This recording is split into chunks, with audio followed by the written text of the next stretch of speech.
Hey, what's going on? It's Bill Burr, and it's time for the Thursday afternoon, just before Friday, Monday morning podcast, and I'm just checking in on you.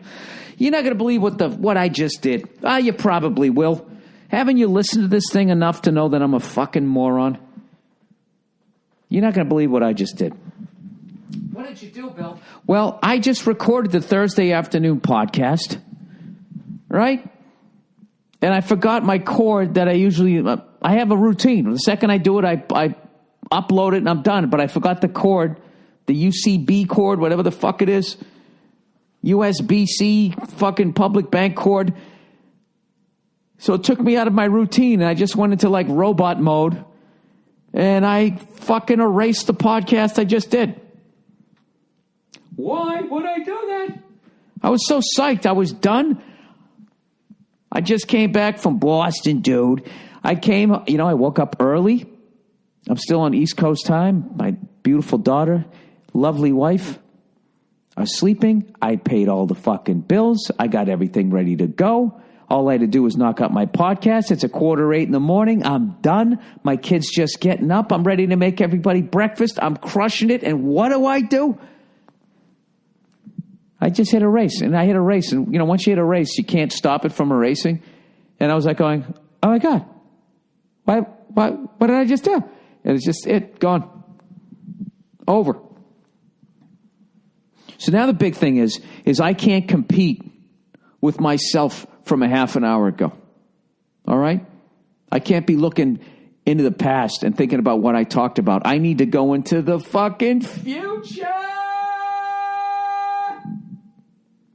All right.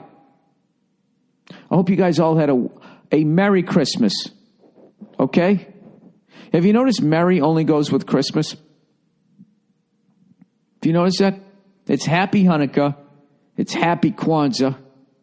It's Go Fuck Yourself. And it's Merry Christmas. Isn't that weird? Merry Hanukkah. Merry Kwanzaa. Merry Muhammad. What is their Christmas? Have a merry Muhammad. It's the best time of the year. Boo-doo-doo-doo-doo. I know there won't be snow because we're in the Middle East. Do they have any mountains out there? Do people go skiing in Iraq? Have I ever sounded dumber in my life? Well, considering I just recorded a podcast and then promptly fucking erased it. Promptly. Like within fucking 2 minutes. That's all I'm going to do. I'm going to bitch, moan, and complain and whine about what I just did rather than move on with my life. All right? Setting the tone for 2018. Once again, we're going to look back rather than being in the moment. That's one of my goals for 2018. Is to tell somebody who tells me to be in the moment to shut the fuck up. And when they say, hey, I'm in the moment. You're annoying me in this moment. Now that moment's gone. I'm still talking about it. Did I not take your advice, you cunt? Can you stop acting? Is there anything, some of the most spiritual people have the most fucked up lives. Are you enjoying it? Did you take it in? Did you take a moment to fucking enjoy? Bitch, you're out of your mind. You're dating a married guy. Get the fuck out of my face.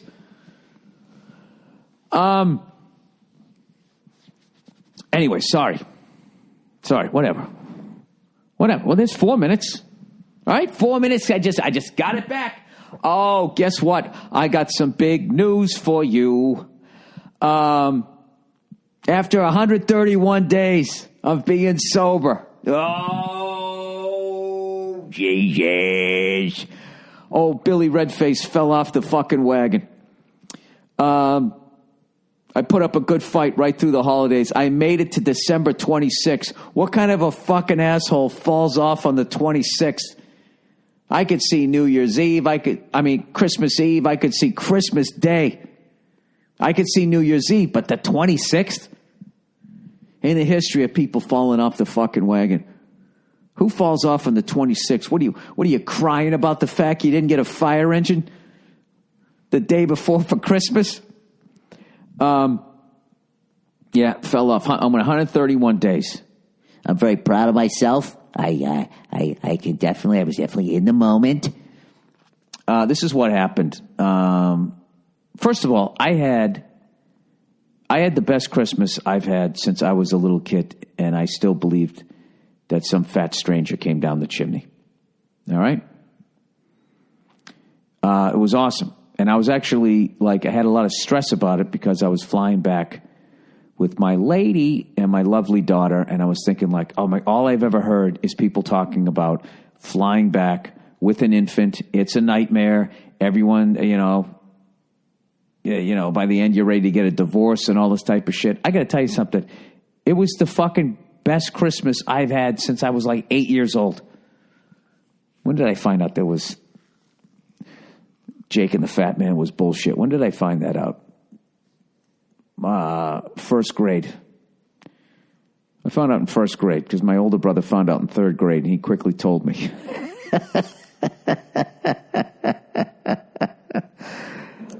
And I remember I wasn't mad either. I actually felt like an adult, oh wow, man, I'm in on the secret, right? So, anyways, coming back with a kid ended up being the greatest thing ever. It takes all the pressure off of you and your relationship. You just come back hey, we did it, huh? We got married, we reproduced. No more questions of when. That's over. And then the best thing, too, is you come home with the toddler, and all everybody wants to do is interact with the kids, so nobody's asking you about your life. Nobody's giving you the third, what do you got going on? What are you doing next? What do you think about this? Are you sure you're going to do that? Was that the right move? And next thing you know, you're fucking boozing it up, and you're all fucking depressed. Or getting into arguments or talking politics or I don't know what. All of that was gone. And it was just great. I came in, everybody was like, how you doing? Oh my God, look at your daughter. And then that was it. There was no, I got a lot of social anxiety. When I go to parties and that type of shit, I was always the guy up on the wall, If it's a bunch of guys sitting around watching a game, then I'm in my element. But once it becomes this social thing, there's no game on. And I don't know. And there's all this fucking weirdness going on. Adults are so fucking weird, There's all this, it's just like the playground when you were a kid, but it becomes adult shit. I don't know, competing. I don't know how much you're making, dreams. If you're getting married, whatever the fuck you're going through, it just becomes there's all these storylines that are going on. Maybe that's why my wife was always watching those reality shows. I guess because of all of that shit that's just going on. You know what I mean? Of just watching people so caught up in bullshit that, your neighbor gets a better spatula than you, and it affects your fucking mood. So anyway, we went back there and just watching people, meeting my daughter and her, her big thing now is, she just waves at everybody. And she can say hi now, although she's yet to say it. She looks in the mirror and says me, and then she also says hi, and I've yet to see her do either or, although there's video of her saying hi. Anyways, everybody was, flipping. She killed it. She killed it. She was a little starlet. Everybody absolutely loved her, and her personality is really coming out. And I got to tell you what's really fucking crazy is, the more her personality develops, the more I love her. It's crazy. Every time you think you hit the ceiling, I could not love this kid anymore. There's another level. And I always hated when I didn't have a kid and people were going you don't get it, you don't get it. It's dude, I get it, it's a kid. I hate to say this, but they were right. They were right. But having said that, I will never tell somebody they don't get it who doesn't have a kid. That's a douchey thing to say. You don't get it. You don't get it. Yeah, neither did you. All right, stop acting like you're smart. All right, there's 10 minutes. Woo! 20 more minutes to go. I don't know, it's just so many great things. I got together and jammed with a couple of my brothers. We used to butcher hair metal tunes back in the 80s into the early 90s. We had not gotten together and attempted to play music in almost 24 years. And one of my brothers rented this place. I got to give him a shout out. It's in Somerville, which was known as Slummerville when I was a kid. Now it's all hipstery with like cupcakes and fucking burger joints and shit. It's like an upscale thing, right? And this place is called the Jam Spot out in Somerville. Somerville Lumber. That's all I remember from out there. It was the Jam Spot was just a beautiful, clean place. Rooms were awesome. All the equipment was the shit. And the guy who worked there was just a great guy. Family man. Actually got a kick out of the fact that we were all brothers going to go down there and play. And we hadn't been playing together in that fucking long. We went in there and woo! We butchered some songs. Sounded all right, though. And then in the end, a couple more of my relatives came down and liked doing karaoke at the end, and they sang. And we actually had the place from 12 to 4 in the afternoon. I remember thinking, like, dude, 2 hours is going to be more than enough. We know, like, 6 songs from almost, a decade and a half ago. We're going to play for about 20 minutes, then we're just going to be staring at each other. And that's actually not what happened. It flew by. And, we were trying to work on a couple songs. AC/DC, Walk All Over You, Touch Too Much. Highway to Hell, we always had that one down. And then one of my brothers always plays Stevie Ray Vaughan, so we played a bunch of that stuff.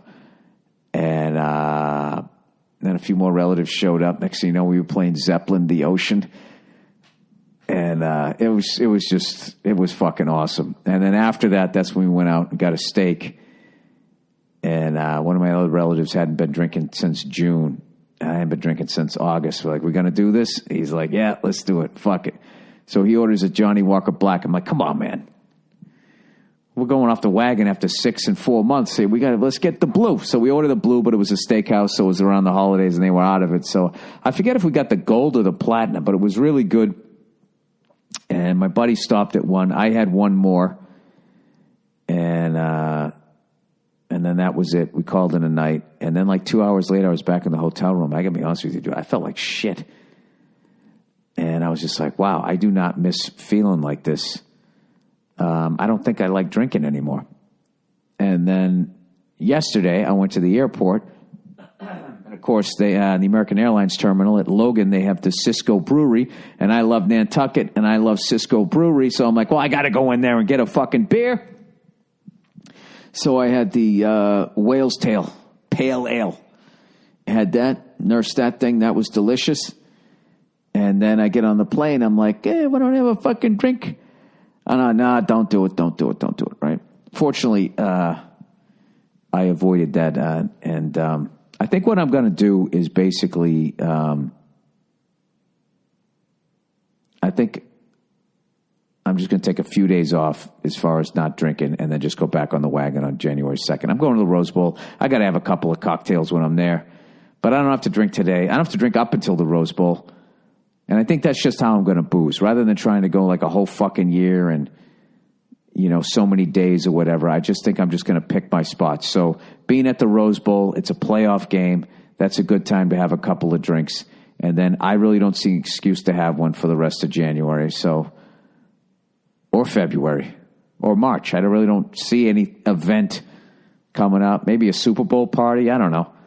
But I think that's the way I'm going to booze. And I'll keep the weight off. I won't be a drunk dad or whatever. And I think that's basically the way I'm going to do it. But my daughter actually caught a cold. So many people were picking up, holding her. It was that time of year. I guess it was inevitable. So we were flying back, and I was like, oh, God, 6 hours on the plane with an infant with a cold. This is going to be a nightmare. And actually, she was a trooper. She fell asleep for like the first 40 minutes and then was just up for the rest of the flight. And she was a little bit whiny or whatever, but anytime she would whine, I'd just take her for a walk up and down the aisle, because I don't want to bug other people on the plane with my crying kid. And I never resented people if their baby was crying. The only time it bugged me is if they just weren't making any sort of effort to try to entertain the kid. So I was just walking her up and down the aisle.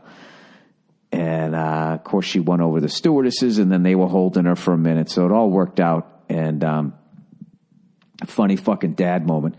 Changing a diaper, on the plane, in the bathroom there. I never even noticed they got a little thing that fucking comes down. I sterilized the whole thing with one of the wipes the best I could. And that's a big thing, making sure your kid doesn't touch anything. And then you got to wipe down their hands and their feet and everything when they come back out. But changing a fucking shit diaper during turbulence on a plane, I was like, all right, this is it. I'm officially a dad. I knocked it out. And, yeah, I got to tell you something, too. Like, all the things that I loved about my lovely wife, seeing what an incredible mother she is I don't know. That's a whole other level, too. It's a whole other level. So I don't know what to tell you. This is weird. I'm actually really happy. So I don't know how funny this fucking podcast is going to be, but I had an awesome Christmas. And I was really had all this stress thinking like, all I've ever heard is, oh my God, going back to the holidays, bringing your kids and everything. It's like, as a parent, you don't get to rest and blah, blah, blah, blah, blah, and all that. I had a great fucking time. And I was thinking that we were just going to fly back this time and then start establishing Christmases out here. But I had such a good time with like 2 days left. I even said to Neil, I was like, if you want to do this again next year, I'll do it because, it snowed. It was the shit. And, yeah, and my kid is awesome. Even though she wears me out. She'll literally wear me out, and then she'll finally go to sleep, and then I close the door, and I get to lay down for a second, like, and like 5 minutes, I'll just sit there laughing. 5 minutes later, I just start thinking, like, I miss her. How is that possible? But I don't know. That's how it works. So I'm not complaining.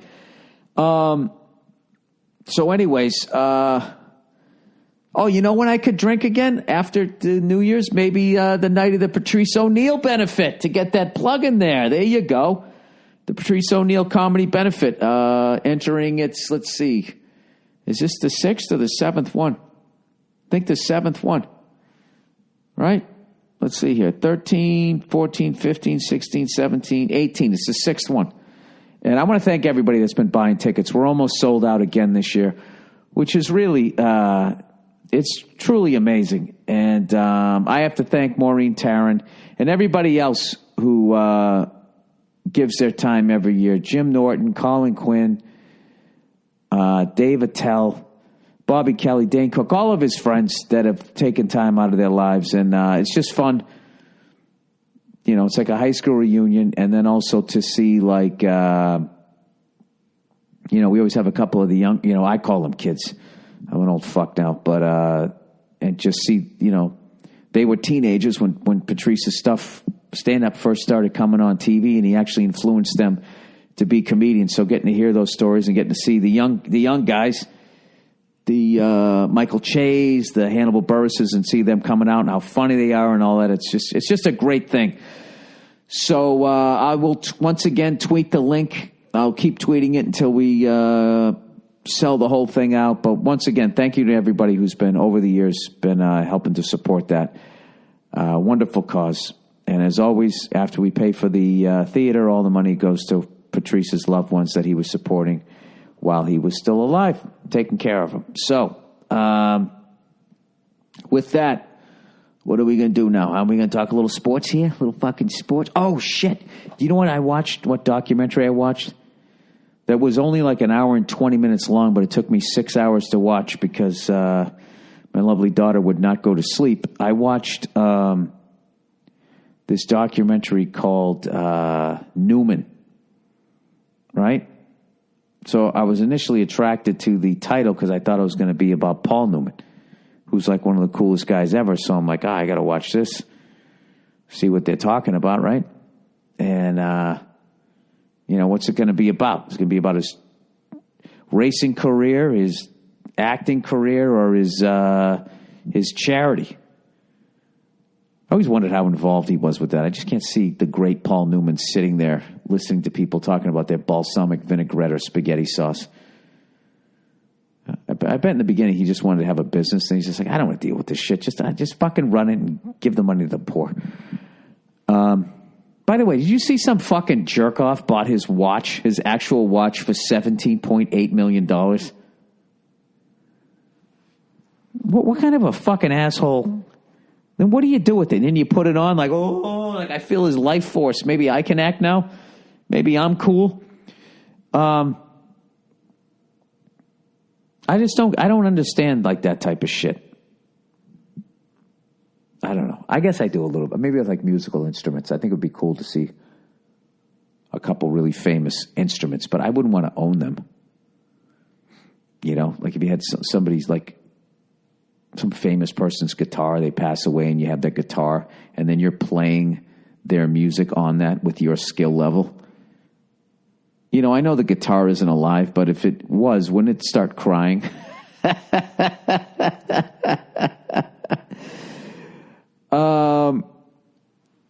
Anyways, so I rented this documentary called Newman, and it was about this guy who came up with a electromagnetic device that produced energy, and the big thing about it was not only was it clean energy, was the device itself somehow it created more energy than it was using to run.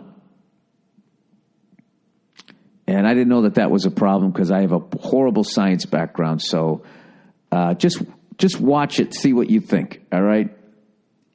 Basically, I wasn't aware of this. Any engine, any sort of turbine, anything, whatever, I guess even if it's used to create energy, maybe they all are, I guess, you know, some sort of turning force. I don't know what. I'm in way over my head. They always like, you're always in a deficit because I guess it uses more energy than it actually fucking produces. Well, this thing that this guy created, allegedly, like, it used 10% of the energy that it actually created, which was fucking unheard of. So when he went down to get a patent, they were like, what you're doing is impossible, sir. That sounds like witchcraft. It basically defied the laws of physics as we know them right now. So they were all saying, well, you probably got some transformer hidden somewhere on your property. They tried to find it. They couldn't find it. They just refused to believe that this guy, what he was doing was true, which then goes, you know, they wouldn't give him a patent. And then it goes into all this conspiracy theory, you know, that big oil company, politics, and all of this shit were standing in the way of this guy because he was basically going to put them out of business. And I got to be honest with you, I believed everything that I saw in it. And spoiler alert, because I'm going to continue talking about this, you should definitely watch it. I believe that his device worked. I believe that the patent company, probably with pressure from the oil companies, wouldn't give him a patent. I believe he got death threats. And then I also believe that he was out of his fucking mind. I believe that he had a God complex. And he certainly had a temper. Just check this. This guy's one of the most fascinating people ever. And there's no way to watch this, for me anyways, to watch this. And I'm not talking about the genius side of this guy. I'm talking about his flaws. The Newman dude, his flawed personality. I couldn't help but watch that guy. You know, when investors would come around and he'd be like, I know what you want to do. You want to steal it from me. I'll punch you right in your fucking face. Right? I couldn't, and I'm not even exaggerating. I couldn't help when I was watching that to not see myself going, that looks like me when I try and rent a car. Or when I try to get customer service, that's what I end up doing. And even though I'm right, I become wrong because of the way I behave. And it's really fascinating. And it's one of those things where you just want it to be true. And it would be so great if there was just a way to seamlessly have that thing developed, give the guy Newman his credit. He makes a ton of fucking money. You let the fucking oil companies run the goddamn thing, and they keep making... I don't give a fuck. I'll keep paying what I pay for oil. All right? Let's quit. If we can pollute less and have to liberate less people around the world because of our fucking dependency on this shit, you know... I really believe, I know you guys, they always say, you got your tinfoil hat on. I don't even know where that reference comes from. But there seemed to be this incredible progression as far as in energy and in curing diseases. And then all of a sudden, it just came to a screeching fucking halt. And it's my belief that it's because the amount of money that is being made and how entrenched those entities are and how many people's livelihoods are attached to them, that they don't want that. There's just too much conflict of interest to have it progress. I don't know. I'm one of those people that believes that they can cure way more diseases than they let on. And a doctor told me one time, a long time ago, he said, look, there's no money in the cure. The money is in the treatment. And I know that's a depressing thought that human beings would actually fucking do that. But the way a corporation works is kind of like the way back in the day, the war games, the way they would shoot off the warheads, where it's like it took two people, everybody's fucking got to turn a key, and or when they would gas somebody or shoot somebody, in the firing squad, somebody had like a fucking rubber bullet or an empty gun. So everybody would fucking do it. I don't know. Something by the end of that didn't even make sense to me. But I don't believe in people when it comes to that, doing the right fucking thing. Well, that's depressing. Whatever. Watch the fucking thing and decide for yourself. I explained it so much better. Oh, now I'm living in the past. In the podcast, I already did. Anyways, being back in Boston, something I really fucking missed was the Herald sports page and the Globe sports page. I was in fucking heaven reading that sports page. One day I sat down and they had all the Bruins stats for this season, all the Celtics stats, all the Patriots stats. And then they had these giant articles about all three teams. They were still breaking down the Patriots-Buffalo Bills game and rating the quarterback, the running back, the receivers, the offensive line, the defensive line, the linebackers, the secondary, the special teams, the coaching, grading them. It was fucking phenomenal. I'll tell you what wasn't phenomenal was watching those fucking assholes trying to stir up some bullshit right as we're going into the playoffs about Tom Brady and his fucking personal trainer. Who gives a fuck? Whatever his personal trainer's doing, it's obviously working.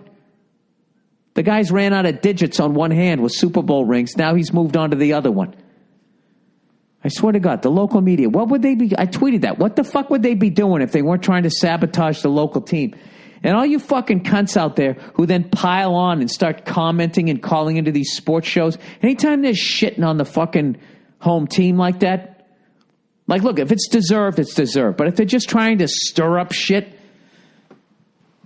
just stop listening. Turn the channel. That's what I do.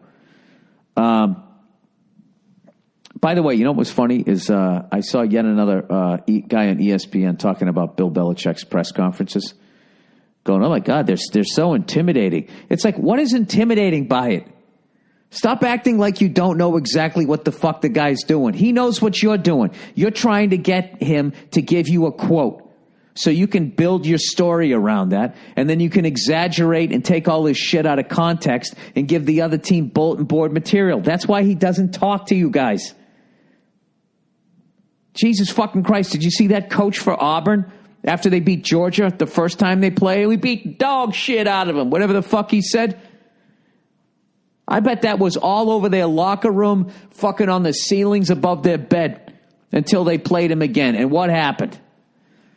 The Georgia Bulldogs, hey, wait, they came back and beat them right in the fucking ass, man. And they came back and beat him. That's why Bill Belichick doesn't do that shit. All right? That was another thing I liked about Newman, was that this guy was a good old boy from fucking Mississippi. And just being out here in L.A. and watching all these fucking actors and actresses just openly shitting on anybody who lives in the middle of this country because they have the audacity to vote for somebody different than they do, you know? And evidently because they don't live next to an ocean, that makes them a fucking moron. Just watching what this guy did, allegedly, you know. Johnny Carson was from like Nebraska. I just don't understand. I don't get people out here. And I shouldn't act like it's everybody, but it's just really fucking ignorant. Anyways, that is the podcast. All right. And that is the last podcast for this year. 2017 was the greatest year of my life, becoming a dad.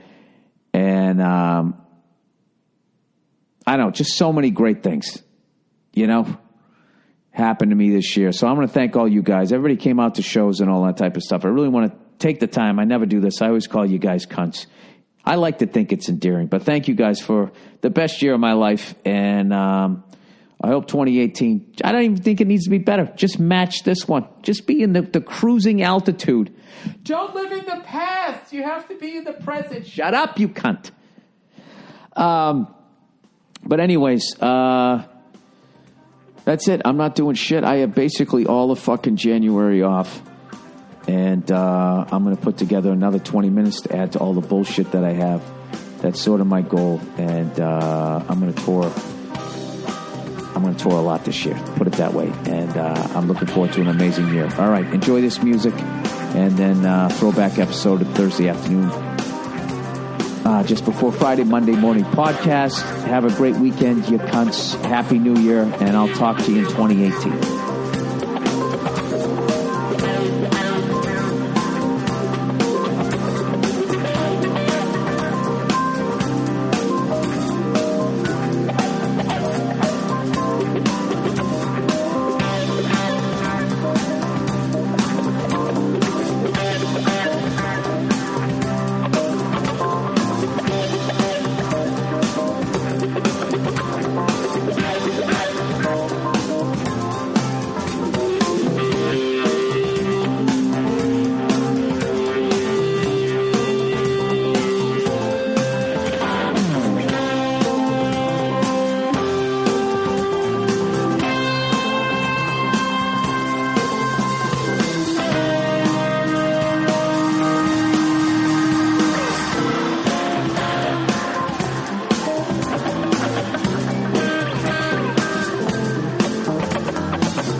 What's going on? It's Bill Burr, and it is the Monday morning podcast for Monday, December 28th.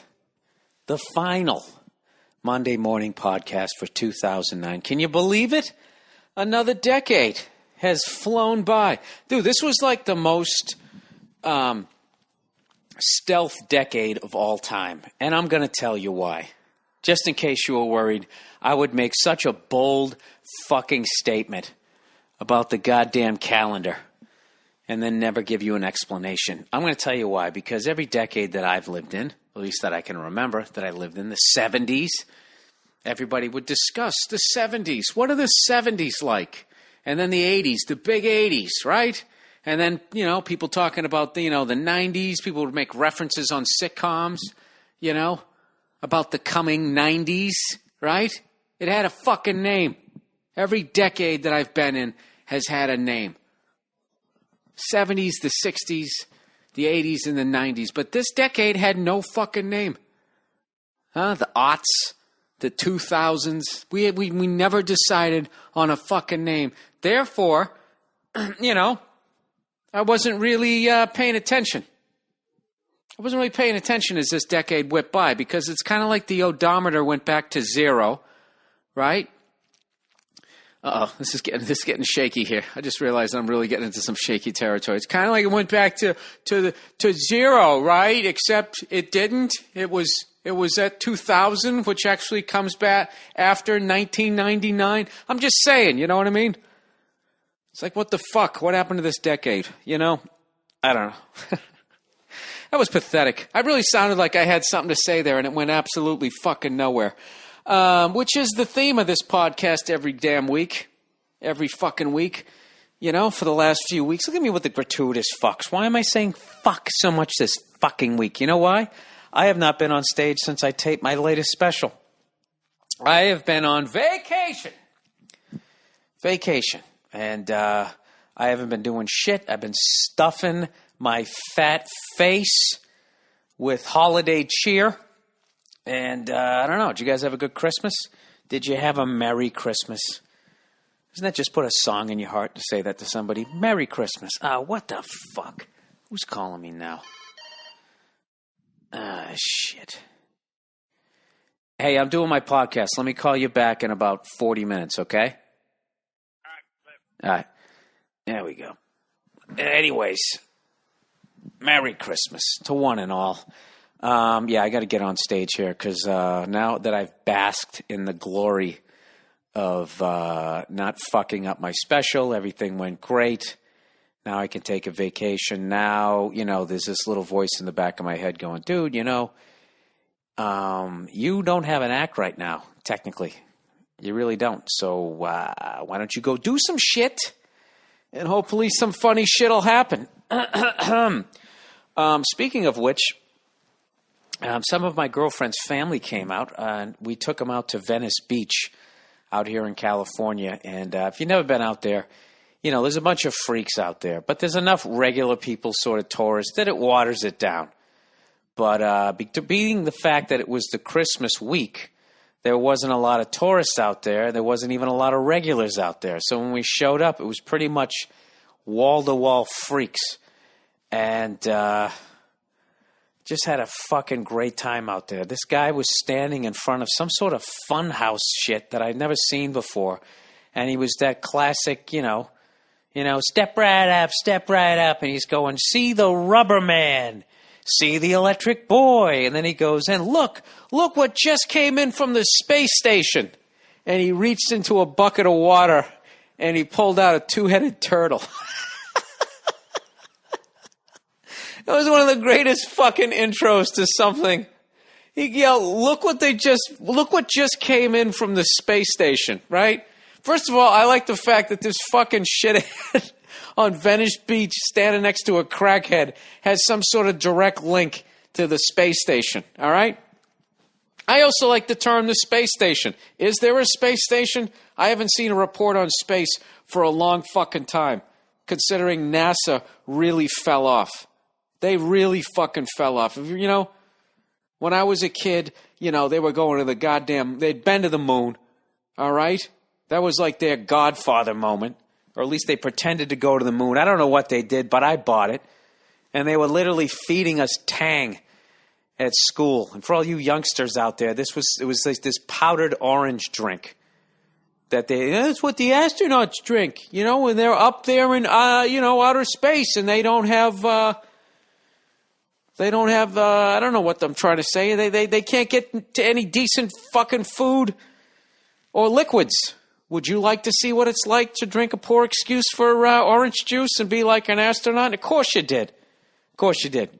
That was actually a dream of many kids growing up. What would you like to be? I'd like to be a hockey player. What would you like to be? I'd like to be a zookeeper. What would you like to be? I'd like to be a fucking astronaut. Well, that's nice, Timmy. Could you say it again without the curse words? You little cunt. Why do you have a fucking bowl cut? Because it's the 70s, sweetheart. And my dad grew up with Mo, Larry, and Curly. Remember that? Remember the 70s? Remember that shit when it was still okay? It was still acceptable for your parents to cut your fucking hair, even though they had no beautician skills whatsoever. My dad cut my fucking hair right up until sixth grade. Sixth grade, just laying a template for no pussy right through fucking, right through high school. What am I trying to say? So anyways, this guy goes,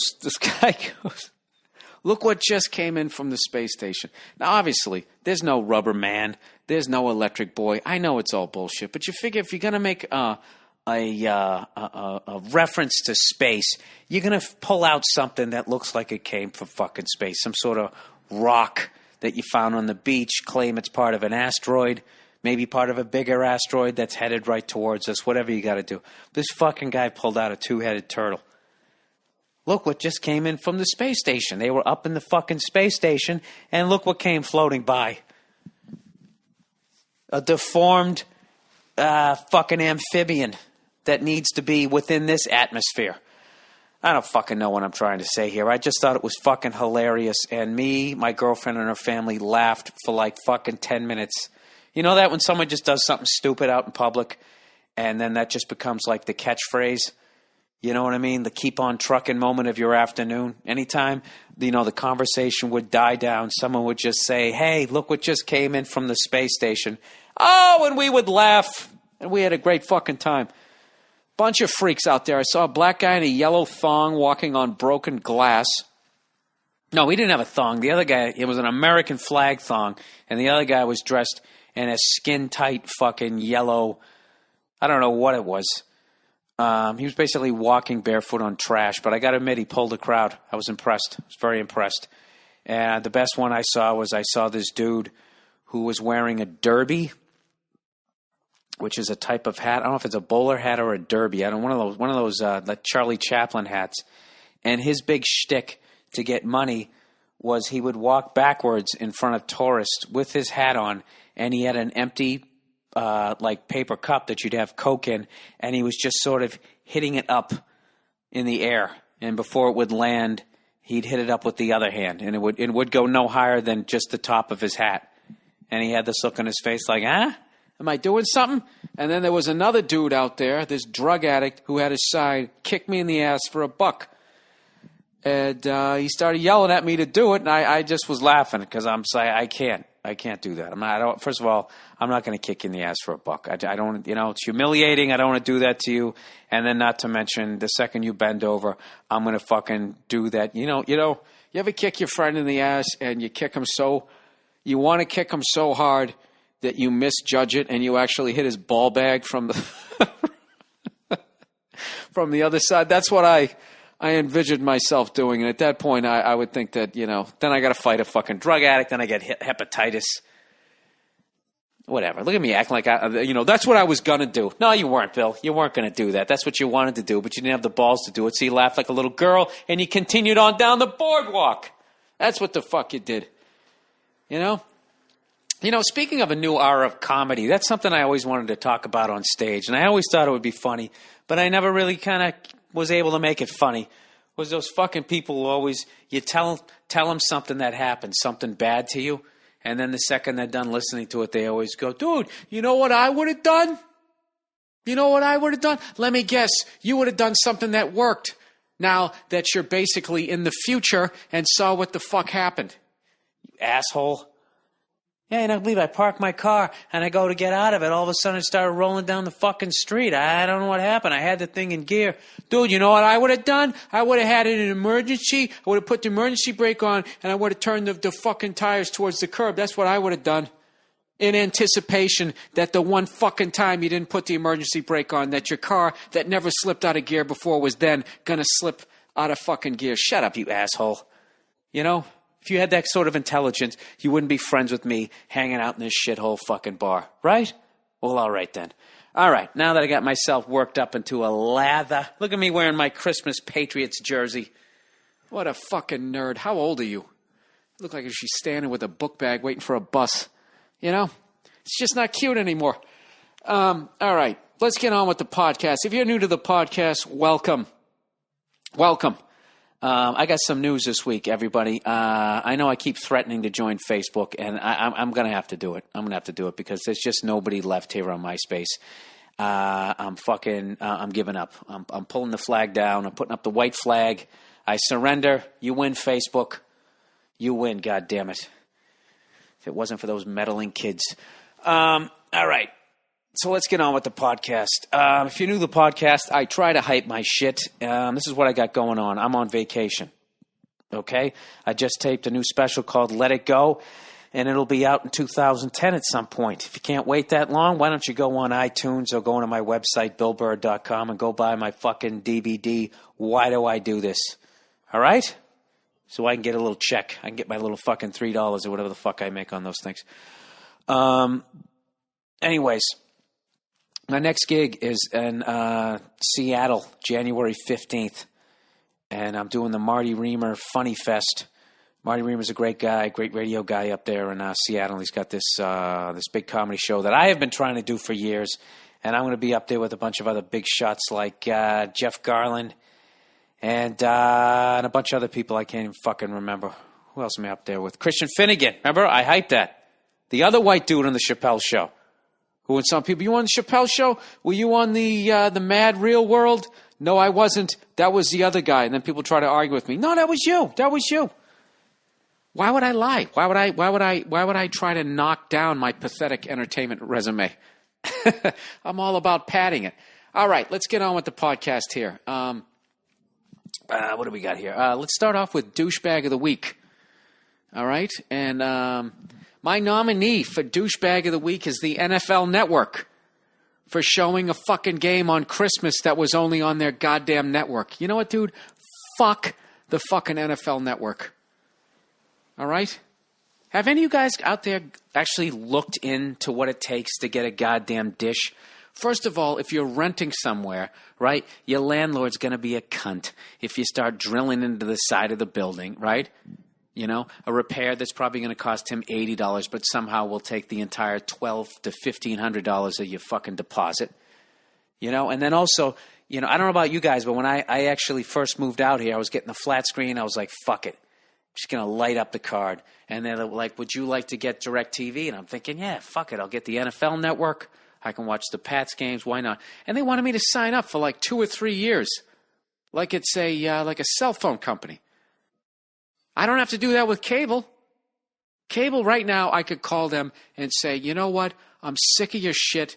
Go fuck yourself. And they'd be like, well, I'm sorry you feel that way, sir. I appreciate it if you didn't use that language. Fuck you, you fucking Sunday working cable cunt, right? And they would just shut it off. And then that would be it. And then I could call back on Monday and be like, yeah, listen, you know, I don't know. I was drinking. I lost some money on the games, and I took it out on, I believe her name was Samantha. I don't know where she was stationed in your states, but is there any way you can turn it back on? Absolutely. Absolutely. There'll be a $80 go fuck yourself restart up fee to match the $90 cancellation fee. You know, that's the way they get you. Okay, but I got mobility. I got freedom. I have a feeling of control. I'm going to sign a fucking 3-year contract. You know, the level of douchebaggery by the NFL Network to show a game on Jesus' birthday. God's son, he's sitting there trying. You think Jesus has fucking DirecTV? I don't think he does. You know? Fucking hippie. You think he's going to be involved in some sort of corporate contract, man? I don't know. You know what I mean? Look, I don't mind if you're going to show the random Thursday game. I get it. You're trying to get me. You know? You're trying to get me. All right? And you have your best matchups, okay? And you got LL Cool J on the fucking TV licking his lips telling me about all the fucking games that I'm missing. How many fucking tubes of chapstick does that guy go through a year? Doesn't that make your lips chapped? If your own saliva, if you keep them glistening with your own saliva. That's one of those evidently urban sexy moves that makes, I don't know, white people in the suburbs just cringe. Like, really? They do that? They lick their lips and that's like a good thing? Anyways, I like how I just made all white people in the suburbs feel the way I feel about LL Cool J licking his lips. Anyways, douchebag of the week, NFL Network. All right, you fucking assholes. If you want to show a random Thursday game and you know, and to try to get me to buy it, I get it. You're a business, but don't do it on Christmas, you asshole. You know what you did? You just made me more of an NBA fan. Okay, because they had the Celtics, Magic, and they had their best guys out there. They had LeBron, Kobe, Shaq. All right, the big three up in Boston, and Dwight Howard, who's got a bicep the size of my entire body and has absolutely zero fucking baseline moves. Jesus, what's his one movie? Dunks. You know, if that guy would just steal one move from fucking Kevin McHale via Akeem Olajuwon, he would be unstoppable. But he doesn't. He's got nothing. He's got no turnaround jumper. He's got nothing. He's just got a bicep the size of a fucking credenza. He's got two of them. Anyways, seriously, dude, that's like the biggest fucking human being I've ever seen. So douchebag of the week is the fucking NFL Network. And fucking cough. I don't know. I really want to write them a letter. I just have to take all the fucks and cunts out of it. And I don't think that they're really going to give a shit, but I'm going to go biblical on them. You know what I mean? Because everybody pays attention when someone starts saying that you offended me religiously. And speaking of which, I am introducing a new segment here on the podcast. And this is the religious segment where you can ask questions about other religions. You can bitch about your own religion, or you can say why it's great and why you like it. All right? The name of this segment is Oh, Jesus. Because... You know, last week, I don't even know what the fuck I said about... Oh, I remember that guy was saying how you were... how he thinks you make a choice to be gay. And then he starts, making some quotes with the Bible. And I was just like, you fucking people, with the Bible, right? So this guy writes in and he goes, trashing the Bible at Christmas? What? Have you gone stark raving mad or something? This guy sounds like a born-again Christian, because he's obviously not going to curse here. Have you gone stark raving mad? I mean, Jiminy Crickets, Bill. Anyways, did you hit your head or something lately? Okay, let's see. You do believe in God, right? But you went to a Catholic church where they filled your skull with guilt, horror, and hypocrisy. Then he puts in parentheses, the little boy thing. Oh, is that what you call children getting molested? Grown men fucking children, you call that the little boy thing? All right. Or whatever they did to turn you off. Okay, understandable. But for crying out loud, this right here, this email is why I don't work clean as a comedian. Because you have to use expressions like, for crying out loud, have you gone stark raving mad? Anyways, for crying out loud, what makes you think God is like that? He's not! Exclamation point. I never said he was. These fucking people don't even listen to me. I'm saying the Bible was written by people. That's what I feel. Okay? It was written by people a long fucking time ago. They thought the earth was flat. Okay? A lot of it's metaphors. A lot of the shit, I know. A lot of stuff, makes sense or whatever, but it's written by people. All right? And I don't believe that Jesus was the Son of God. Okay, I don't believe you rub Buddha's stomach. I don't believe any of that stuff, okay? All those stories are the bridge between right now and back when we used to draw deer on the inside of caves, all right? I'm not saying there's not a fucking higher power. I'm not saying I don't believe in an afterlife. All I know is that you don't know what the fuck is going on until you die, all right? So you can make your guesses. Your guesses are qualified. I'm not saying you can't make your guess if that's what the fuck you want to go for, but I'm not saying you can't believe what you want to believe. I just don't believe in that stuff. I just don't. Do you really believe that? Do you really believe Jesus was the Son of God and he had a wicker basket and he just was pulling fish out of it and fed 800 fucking people out of this little basket that you usually throw a fucking hot steaming washcloth into? And he walked on water, and then he rose from the dead. You really believe all of that? I don't know. Why is my voice going up so high? You really believe all that? It's fucking Jay Leno. I don't believe in Jesus Christ. I'm envious of that. I don't know. I don't believe that, I don't believe Noah. I don't believe any of those stories. None of those stories are believable to me. They're just not. I can see the earth flooding and everybody drowning. I can see that. I can even see a guy making a fucking boat, or maybe people who are already on a boat.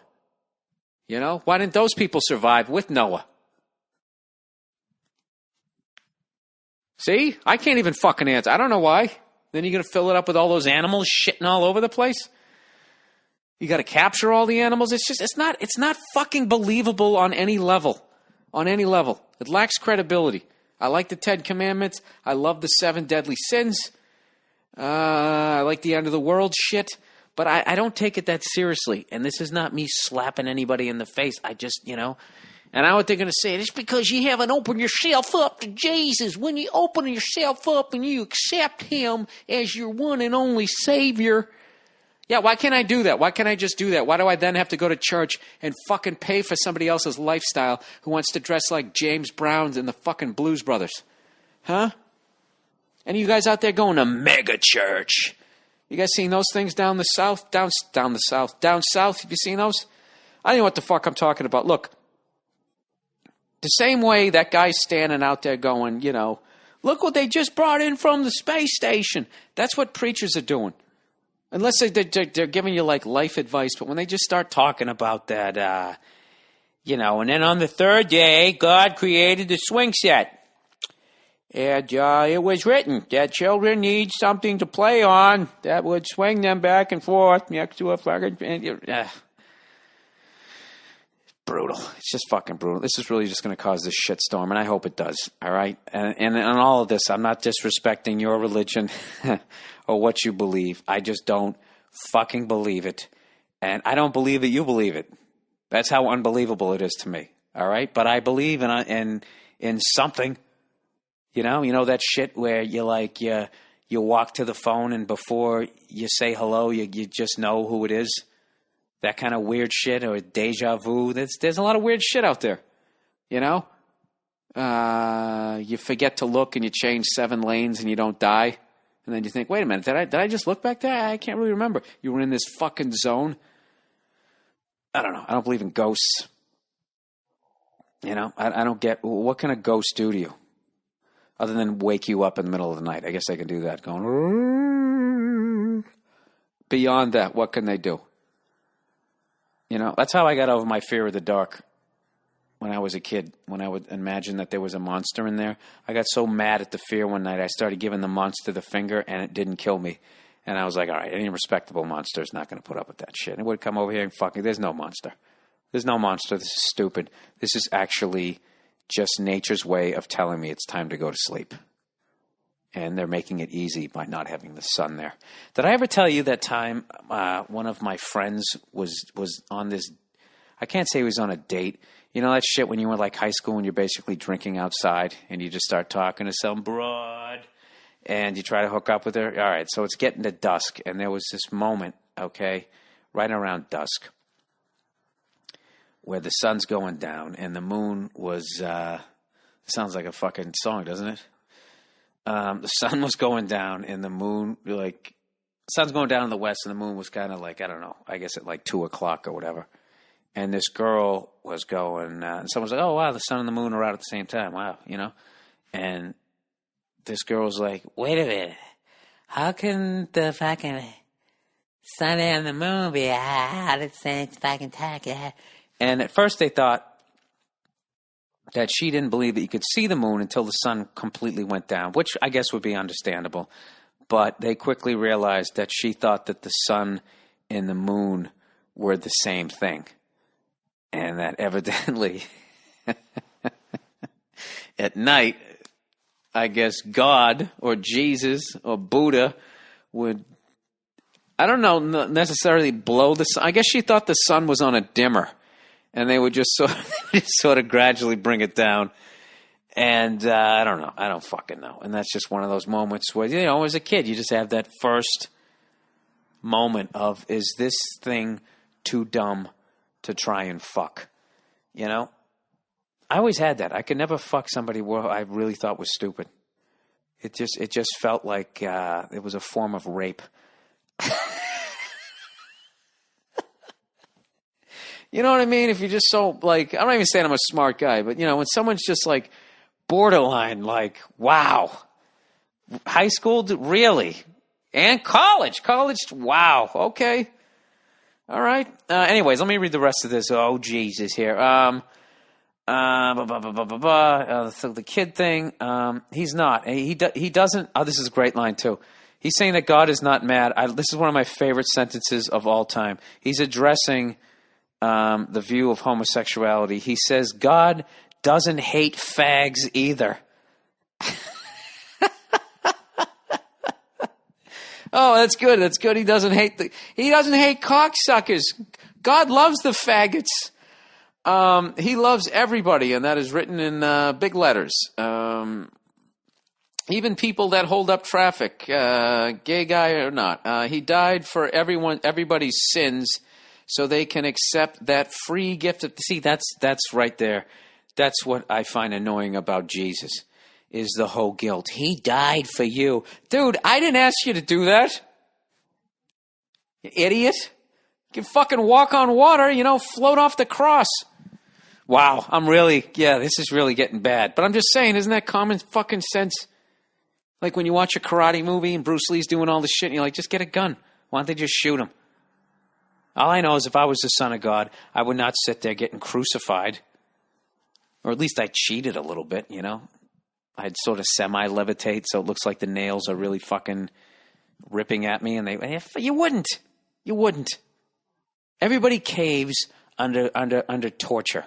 They all do. I don't buy any of this shit. What'd be funny is if all of the stuff that I'm saying isn't true, is true, and then I die, and then they play my damnation is this podcast, and they're just playing this podcast, and God is just sitting across from me, with his hands up. That shit where you you don't have your hands together, you just have the tips of your fingers together, and they're kind of spread apart, and you're just sort of bouncing them, The classic, what am I going to do with you? I am in a position of authority over you. What is your sentence going to be? Anyways, well, fuck it. Let's see how far into hell I can dig myself. What else does this guy say that I don't agree with? No, we know Jesus didn't sit down with stationery and write the Bible at some desk, but it is his words. You know why? I would love to know why. I would love to know your proof. Okay, I'll tell you why. Jesus, he anticipated my answer. Because, what the fuck is it? Because I know you don't know it was inspired by God. Jesus, through the certain chosen people that physically wrote it. Yeah, I hear you saying bullcrap. Why can't you curse if you believe in Jesus? I don't understand that, You don't think when they were nailing his fucking limbs to that piece of wood, he wasn't going, fuck! You motherfucker! Do you know who I am? Do you know who my dad is, you motherfuckers? Come on, right? All right. Jesus Christ, I'm really fucking, this is stupid to do this, but here we go. Let's keep going. Something, they never really fucked with his balls. I always thought that was amazing. They're smashing reeds over his back, and putting thorns into his head. Why don't you just kick him in the nuts? His holier than thou nuts. His ball bag that fucking died. I did it for you. Oh, God, is that annoying? It's really annoying. I swear to God, if Jesus was at the mall signing autographs, I'd walk right by it. I'd rather meet Charles Bronson if he was still alive. Talk to him about being in Poland, in that mine. Anyways, I hear you're saying bullcrap, but you are wrong if you're saying that. I didn't say bullcrap. I said bullshit. That just means you don't understand spiritual and supernatural things. See, that's another thing about these really religious people is if you don't agree with them, they can't be like, this is what the fuck you think. I'm not saying what this guy's saying is wrong. I hope it's not coming off like that. I'm just asking questions. How come they never kicked him in the balls? You think he didn't curse when they were fucking... when they were playing the upright bass with his jugular or whatever fucking horrific thing they did to him? I actually understand spiritual things. I don't understand supernatural things. No, I don't. I don't believe in ghosts, and neither do you. Okay? And just because you read a fucking book doesn't mean you understand it. All right? You don't. All right. So like so many other people, you feel the need to stomp on something just because you don't understand it fully, and that makes you mad. Okay. Well, how about instead of getting mad, you ask Jesus himself to explain it to you? Okay, I will. Hang on a second. Jesus, could you explain the Bible to me? Because I don't get it.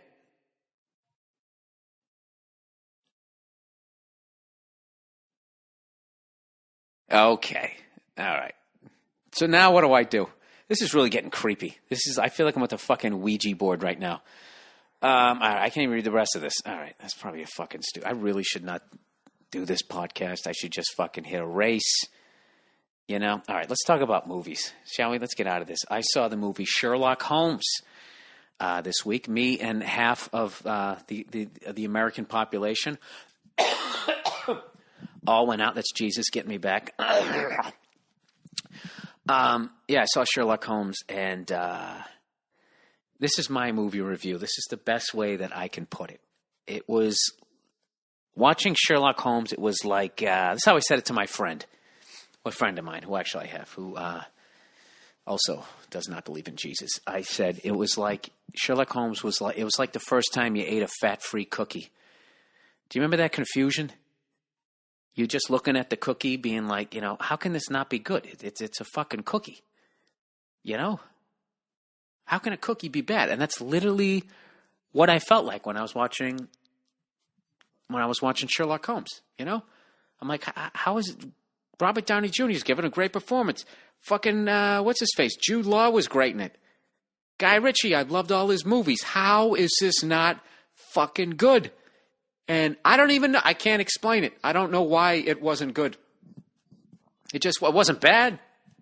I don't know. It wasn't good. I liked how they dumbed down Sherlock Holmes, though. Rather than having him be just an egghead, they made him like this guy, like they turned it into like Fight Club. First of all, what was great about the movie was that they had elements of jiu-jitsu in England in the 1800s, which I thought was hilarious because as far as I knew, it came from the fucking Gracie family, right? Didn't they get credit? Or at the very least, Brazilian jiu-jitsu. And he came up with it in like the 20s or the 30s, right? Isn't that what happened? I don't know. They did that. They had a little bit of zeitgeist in there, a little bit of Fight Club, and then after he beat the shit out of people, then he would do all that Sherlock Holmes shit, and he would say all the Sherlock Holmes as fast as like an auctioneer. You're probably wondering how I knew that, because that thread indicates that you were in the Middle East and blah, blah, blah. And he would fucking fly through the whole thing. And I don't know. It wasn't good. I'm thinking about seeing Avatar, though. You know? But even that movie annoys me. I don't like the whole, you know, I wrote this and I had to wait till technology caught up with it. Oh, my God, you're such a fucking visionary. Jesus Christ. Haven't you won enough awards? You don't have to fucking rub your own balls in public? I don't think I'm ever going to book a movie again if anybody ever listens to this fucking podcast. All right, let's plow ahead. Speaking of which, date night. I actually saw a preview for it, and I was like, I'm in this motherfucker. And I was so afraid I was going to see my big fucking head that I actually stared down at my, the fuck was I eating? Junior Mints. Junior Mints, the classic candy that you would never buy if you actually had a choice, but you just do at the movie theater. They're awful, and there's so much peppermint, or whatever, spearmint, whatever, mint. I'm a fucking idiot. It actually had the answer in the name. There's so much mint in it that after like 3 of them, your fucking throat starts to hurt. It's like you're eating Vicks Vapor Rub covered in chocolate. Anyways, all right. I'm probably going to pay for that oh Jesus fucking segment, but maybe that'll just be a one-time only. And I hope the fucking people who wrote that shit in don't be a cunt about it. What would Jesus do? He'd just look down, shake his Greg Allman hair, and be like, golly gee, what do we got to do with this guy? All right, last week I talked about men who abandon their families. And I mentioned, obviously, that I don't agree with that, and I'm sure Jesus doesn't either. Forget about Buddha. Although Buddha was too fat to leave his family. What's he going to do? You know, he'd have to hit the lottery. When you get that fat as a man, you need some sort of, you need some power, you know, to pull the hot broads, you know. A little bit of Viagra. You know, they have liquid Viagra. You guys see that commercial yet? It's fucking unreal. They show it late at night. Liquid Viagra. You pour it in your hand and you literally start rubbing one out and your dick comes up. I was watching it and it was a fucking unbelievable commercial. And if you believe that, you believe in Jesus. All right. I'm really being an asshole right now and I don't mean to be. All right. I respect all religions and I'm actually jealous that you go to bed every night thinking that there's a real-life Santa Claus waiting to caress you and rub your forehead and your brow. All right. So anyways, I talked about guys who abandon their families, and I was saying how, obviously I don't condone it, but I am jealous of. I want to feel that level of euphoria.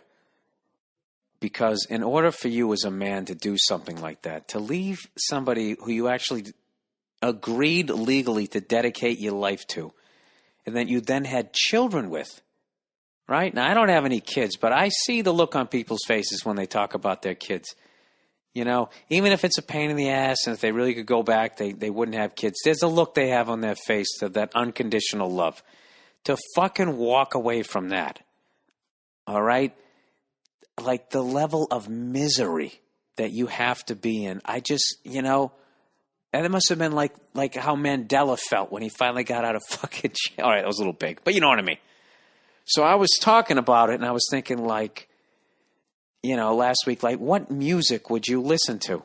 What is the soundtrack to fucking leaving that? And you guys all like weighed in. Somebody said Highway to Hell. Another person said you listen to Wish You Were Here. I don't know what I would listen to. I would just, it would be just, I would just any song that just made me go, yeah, like I would just, I don't know. It's unreal. But anyways, beyond these fucking songs, somebody actually had a story about it. This is a great contribution, by the way, to the podcast, as was the stuff about religion, even though I was a jerk about it. But you got to understand, I got to keep this shit funny. That's my out. Anyways, Bill, during your last podcast, you mentioned about fathers deciding to suddenly abandon their family. Well, about 11 years ago, when I was stationed in South Dakota, a guy that I work with did exactly that. He left his wife, he left his kids in hopes to start a new life. All right, the story goes something like this. Settle in, everybody. Are you still wearing your Christmas sweaters? All right, it was back in 1997. Oh, what a great year, huh? Clinton was getting blown. Nobody knew about it. Boy bands were popular. All right, how innocent. What a great fucking time before it all got ugly. You know, people started lighting their nuts on fire, trying to fucking take a plane down.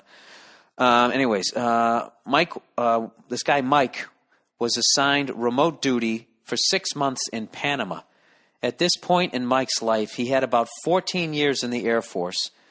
That is, being tasked with remote duty, playing bullshit war exercises, and being restricted to a military lifestyle.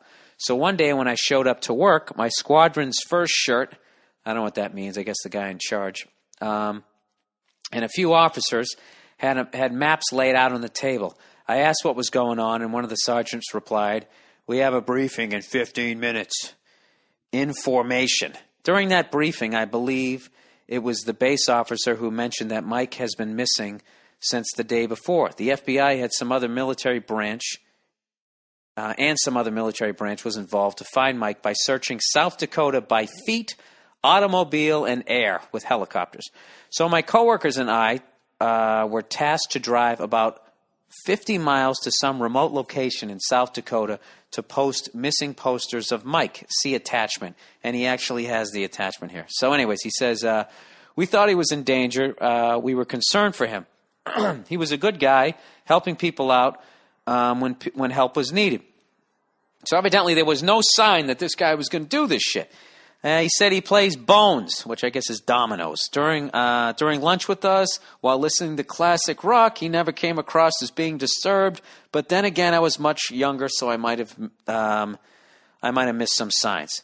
All right, back to the story of searching for him. A few days after the search, someone reported they found supposedly his lunchbox with his military ID in it.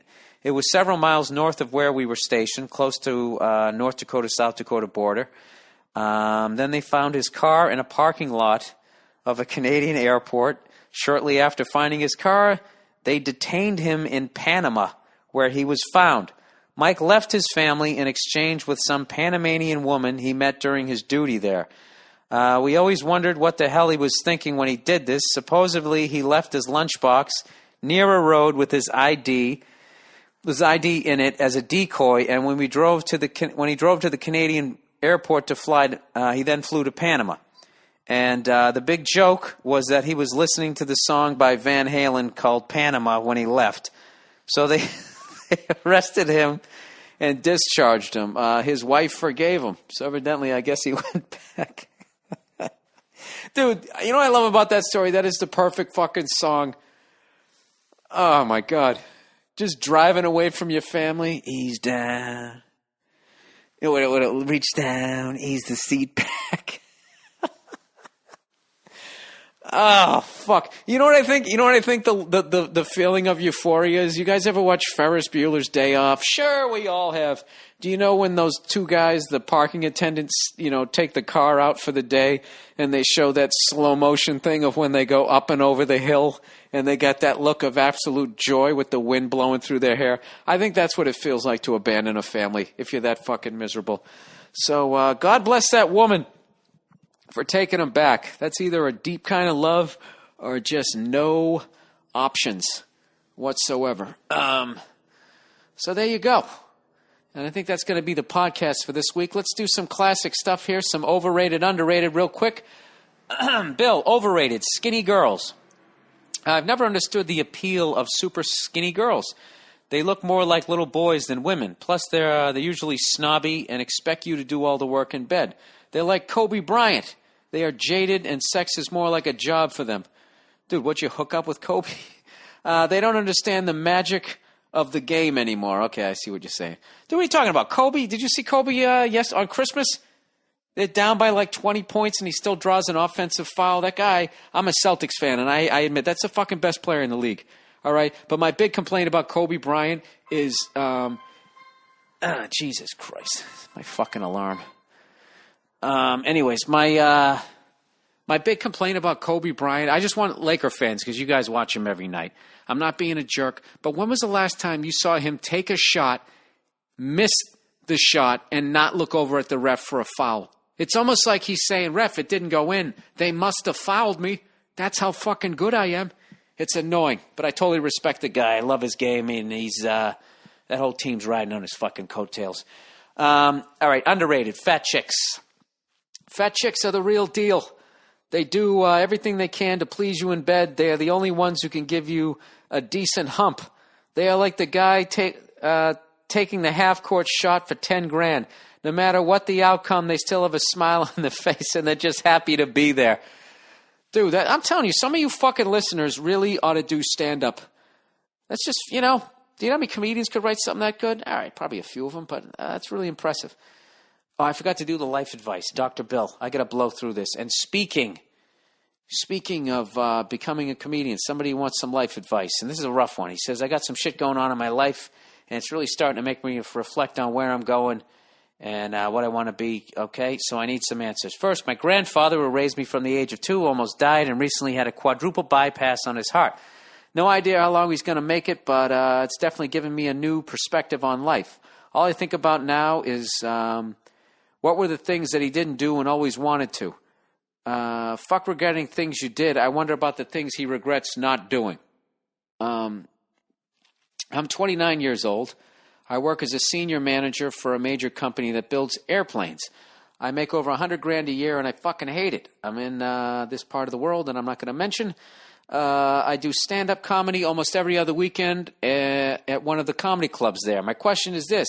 Can I ever make a transition from work to stand-up performing outside of L.A. or New York, or do you think I will have to quit everything and move to one of those locations? Also, do you think it's worth it? I know I'm funny. I know I'm a good comedian. I feel like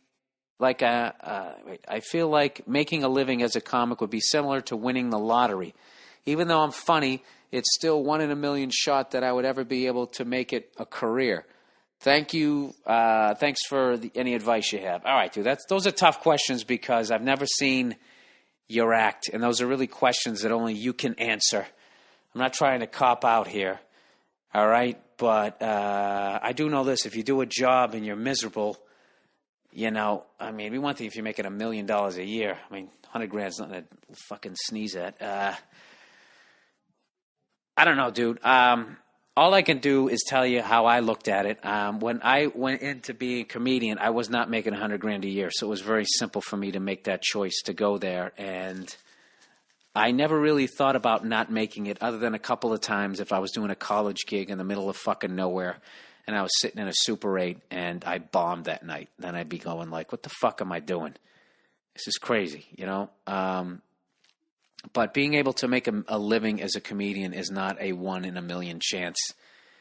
And believe it or not, making it as a comedian is not a 1 in a million chance, because I'm going to go out on a limb and say there's not a million stand-up comedians out there. Your odds are better than that. It might be 750,000.